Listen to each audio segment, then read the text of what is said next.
Hello friends, good morning. DS family চ্যানেলে তোমাদের অনেক অনেক স্বাগত আর ভালোবাসা। আর ভগবানের আশীর্বাদে আমরা ভালো আছি। তোমরা কেমন আছো? তো চলে এসেছি আরও একটি নতুন সকাল নিয়ে ঝলমলে। আশা করি ভিডিওটি তোমাদের ভালো লাগবে আর চেষ্টা করি আমি ভালো লাগানোর, জানি না কি হবে। তো আমার কর্তা আজকে বাড়ি আছে, তো আমার স্নান টান সব হয়ে গেছে, সকালের বাসি কাজও হয়ে গেছে, তোমাদের সাথে সেগুলো শেয়ার করিনি। তারপর চলে এসেছি কিছুদিন যাবৎ, অনেক দিন ধরে আমার এই জিরে ধনিয়া এগুলো আমি ঘরেই আর কি একটু হালকা কড়ায় টেলে নিয়ে তারপর আমি মিক্সিতে গুঁড়ো করে নিই, জানো। তো সেগুলো আমার অনেক দিন ধরে করাই হচ্ছে না, তো সেগুলো ভাবলাম আজকে যেকালে কর্তা বাড়ি আছে একটু দেরি করেই রান্না হবে, তো সেগুলো করে নিই। তো সেইগুলো অলরেডি করে নিয়ে একটু ঠান্ডা করতে দিলাম, কারণ মিক্সিতে তো আর গরমটা গুঁড়ো করা যায় না, সেটা তো তোমরা জানোই। তো সেগুলো ওই জন্য ঠান্ডা করতে দিলাম। আর দুই মেয়ে যাবে স্কুলে। আর এখানে দেখো আমার কর্তা নিয়ে এসছে শিউলি পাতা। ও শিউলি পাতার বড়া খাওয়ার খুব ইচ্ছা হয়েছে, যদিও এটা স্বাস্থ্যের পক্ষে খুবই ভালো। শিউলি পাতার রসটা এমনিও আমাদের স্বাস্থ্যের পক্ষে ভালো, কিন্তু আমরা তো আর সেইভাবে খেতে পারি না। আর আমি আমার ঘরের গেটের সামনে একটা শিউলি গাছ বসিয়েছি, আর তাকে না খুব যত্ন করে তাকে বাঁচিয়েছি, জানো। দুইবার ছাগলে খেয়ে নিয়েছে, রাস্তা দিয়ে ছাগল যাচ্ছিল, এসে খেয়ে নিয়েছে মুড়িয়ে। তবু তারপরে আলুর বস্তা ঘিরে ঘিরে ঘিরে ঘিরে শিউলি গাছটাকে বাঁচিয়েছি। খুব ভালো লাগে শিউলি ফুল।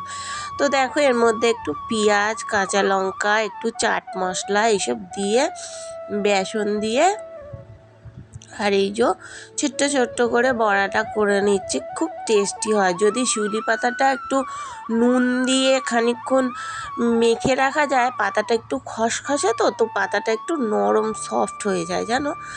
তো দেখো আমি বড়াটা করে নিচ্ছি, কারণ রান্নার তো আছে অনেক কিছুই প্রস্তুতি, কি হবে জানি না। আর এইদিকে আমার ছোট রানী আমি নিয়ে যাব না বলে স্কুলে ওখানে বসে আছে, বলছে আমি পাপার সাথে যাব না, আমি তোমার সাথে যাব। তা একটা দিন যে ছুটি, আমারও যে যেতে ইচ্ছা হচ্ছে না, সেটা আর বাচ্চারা বোঝে না বলো। ওরা সবসময় চায় যে মাই কাছে থাক, যেহেতু পাপা থাকে না। তো আমার কর্তাও এখানে রেডি হয়ে গেছে। তারপর দেখো এখানে চিংড়ি মাছ এনেছিল। আমার কর্তা বাড়ি থাকলে দুনিয়ার জিনিসপত্র কেটে ধরে বসে থাকবে। তো এখানে কচু কেটেছে, জানো তো, কচুর শাক পুকুর পাড়ে প্রচুর হয়েছিল, সেই কচুর শাক কেটেছে। তো কচু খাবে বলে চিংড়ি মাছও নিয়ে নিয়েছে। আর এখানে দেখো আমি একটা, যেহেতু সব সুগারের পেশেন্ট, তো এখানে একটা কাঁকরোল, আলু, পটল, বরবটি, গাঁটি কচু এইসব দিয়ে একটা তরকারি বসিয়ে দিয়েছি। তো এই সবজিটা একটা না থাকলে শুধু কচুর শাক কী করে খাবে বলো। তো সেই জন্য তরকারি বসিয়ে দিয়েছি। তারপরে দেখো এখানে একটু চা করে নিলাম, আবার সকালে লিকার চা হয়েছিল, তারপরে আবার একটু দুধ চা করে নিলাম খাওয়ার জন্য। আর এখানে কচুটা দেখো সিদ্ধ করতে, জল ঝরাতে, সেগুলো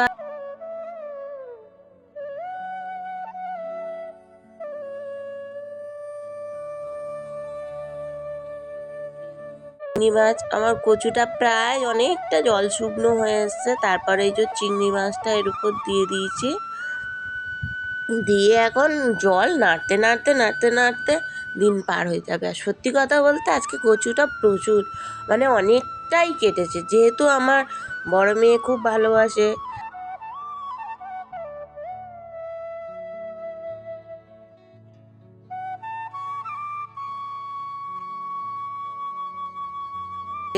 তো রান্না বান্না সব সেরে দেখো কিচেনটাকে আলতো হাতে সব গুছিয়ে রেখে দিয়েছি,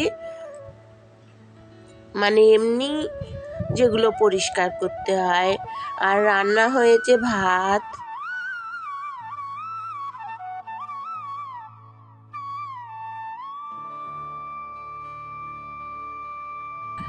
আর এই যে রান্না টান্না করে নিয়েছি। তারপর দেখো এই যে আমার সোনামা স্কুল থেকে চলে এসেছে।